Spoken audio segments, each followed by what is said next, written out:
Hi, ladies and gentlemen, and welcome back to another episode of Better Call Paul, a video series where I, Thijs, technical evangelist at Varnish Software, give my colleague Paul a call and ask him a very specific question about something Varnish related. In today's episode, we'll be talking about caching authorized requests and the inherent challenges and complexities that go along with it, as well as the solution we have found to optimize that. So let's see if Paul is available and give him a call. Hi, Paul. So happy to have you back again for another episode of Better Call Paul. The topic I'd like to address with you, and in essence, the question I have for you is, how do we deal with caching of authorized requests? What's your take on it? Hello, Thijs. Well, the default VCL does not cache these kinds of requests by default, which is a security measure. The idea about authorization is that you create something which is special to the user that is requesting it, and which means that you can't deliver it to any other users without having knowledge that they too can get it. So that's why you don't cache it, because then you would indeed deliver those objects to other users, and that's potentially leaking private information, and we don't want to do that. I remember a conversation we had where you talked about this famous use case where someone's tax returns were published on the internet because there was no consideration for private data. So that makes sense. So that's our starting point. Out of the box, Varnish doesn't do it. It was a good old bug, I would say. Somebody configured the cache in the wrong way, and suddenly everyone got this one person's details, which is pretty bad. So if you look at the built-in VCL, and I will put it in the recording for our viewers, there is this clause, this syntax in the VCL receive subroutine that says if there is a request header called authorization in the request, or a request header called cookie, which is also one of those measures to create state, then we don't cache because it's for your eyes only. It's private. We don't do it. The point is that you can cache these things, but you need to make a conscious decision, and you need to take responsibility for what you want to do. And I guess today we're going to show people how you can get this done in a good way. Exactly, because imagine ending up in a situation where there is an authentication gateway in front of it. Let's, for all intents and purposes, say it's basic authentication, but it makes sense to cache whatever sits behind it. Maybe we need an authentication gateway to ensure that whoever accesses the data has the authorization to do so. However, the assets, the pages, the files that he or she is downloading are very much the same for everyone. So what would be your 101 strategy to get started? Well, you need to ask the server whatever it is about the user's ability, or if it's allowed to get the resource. And then when you get confirmation about this, you deliver the potentially cached object. And that's what we're going to look at today.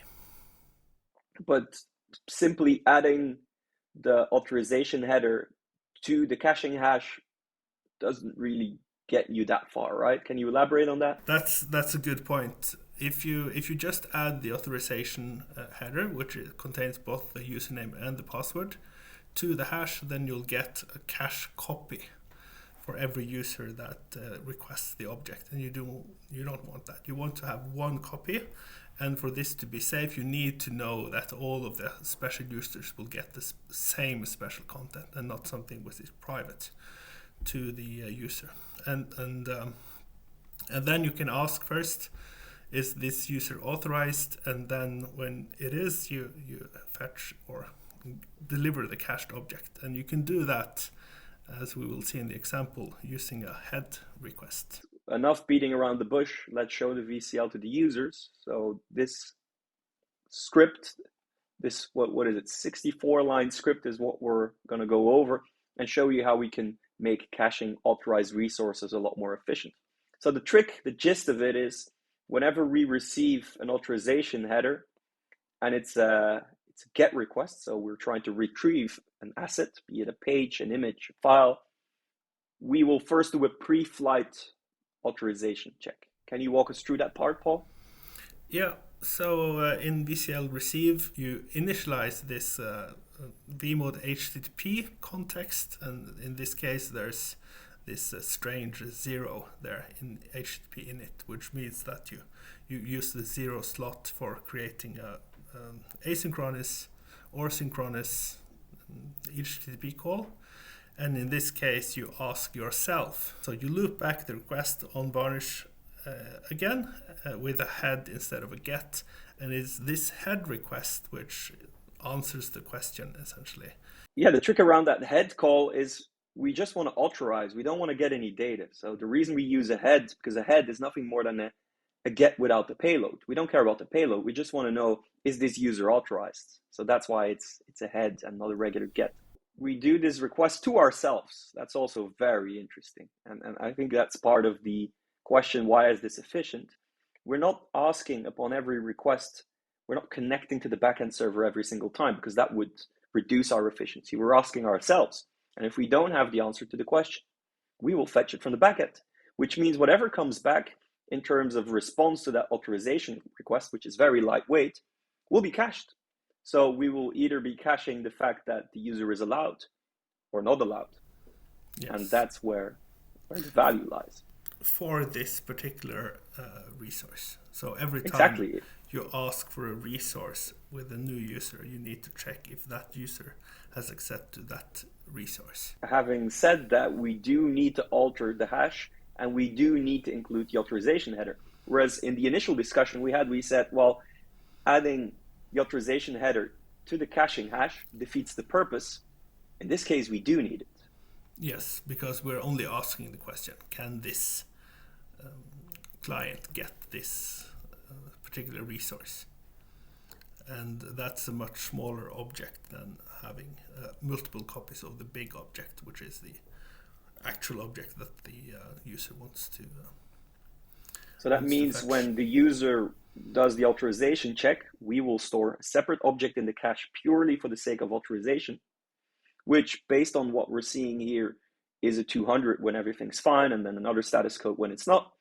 And whenever the actual stuff gets fetched, because remember, this HTTP call that you're seeing is a sort of I call it a pre-flight call. It's something that happens on the side before the execution is continued. So it's cached alongside the object, but the actual object that we're caching can be shared. And that's really important, because we do want to have a decent hit rate on the actual assets, the actual resources that people are requesting. What we're then doing is caching the decision about authorized access. But authorized access might change. Permissions might be revoked. And there's measures that you should implement. While it's not in that VCL, I would like to hear how we could protect ourselves against cached authorizations that might have been revoked by the time the object expires from the cache. Yeah, what you usually do is that you attach one or more keys to a response. We have this system called YKey, which can be used to attach keys or tags is maybe a more appropriate name to the object. So in this case, you would typically attach one tag which corresponds to the user, or the authorization header, and another tag for the URL, which is what was fetched.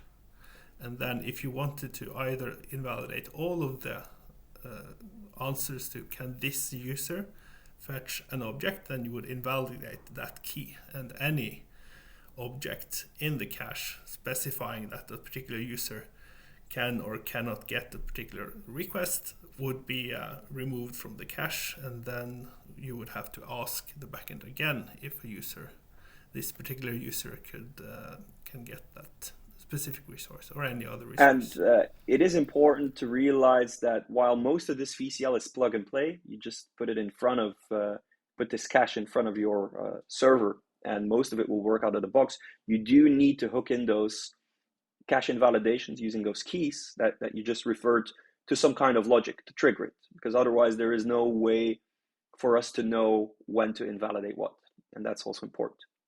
But in general, we have now figured out a way to cache authorized requests in a very efficient way, not by just creating an object per user, but keeping the object separate and doing async calls to the backend just for the sake of authorization, using very lightweight head calls without any payload. And that is all cached and ensures that when we have a returning user for that resource, at least we already know whether that user is allowed or not. And on a closing note, before we end this, Paul, there's an important disclaimer here, something we maybe forgot to mention, that this vmod HTTP is not part of Varnish open source. It's part of Varnish Enterprise. There are other vmods that will allow you to make synchronous requests from VCL. For example, VCL receive. But I think that our vmod HTTP is the best one of these, and therefore that's what the example shows. That's it. I've had a question. We've answered that question, and I hope we educated our audience on the capabilities of Varnish and also conceptually thinking about how you go about your business when dealing with authorized requests. So Paul, thanks again for your time. We'll be back next month with another episode, and I'll call you again. Thanks, Paul. Thank you for calling. Have a nice day.